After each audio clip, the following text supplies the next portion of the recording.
saya Halifah Rizkyudin, absen 7, kelas 11B. Yang melatar belakangi Jepang menduduki Indonesia itu karena Jepang pada saat itu sumber daya alam minyak yang dibutuhkan itu dibekukan oleh bangsa barat. Akhirnya Jepang harus mencari sumber daya dari negara-negara lain, yaitu salah satunya Indonesia. Nah, karena Indonesia ini memiliki banyak sumber daya alam, salah satunya minyak yang sangat dibutuhkan oleh Jepang. Nah, kalau propaganda 3A itu adalah propaganda yang dibentuk Jepang untuk mendapatkan simpati rakyat Indonesia.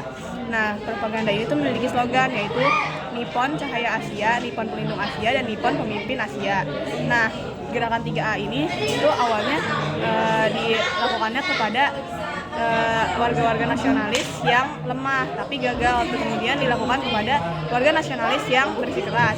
Tapi sama responnya, rakyat Indonesia tidak memberikan simpati kepada Jepang. Akhirnya membuat Jepang memberhentikan atau menutup propaganda ini.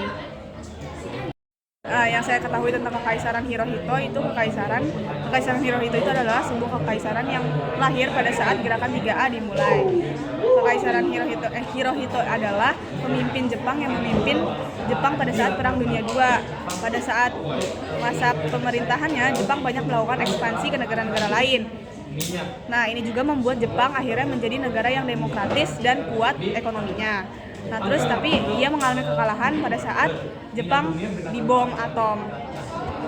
Romusa adalah sistem kerja paksa yang dilakukan Jepang kepada rakyat Indonesia untuk membantu Jepang dalam perang.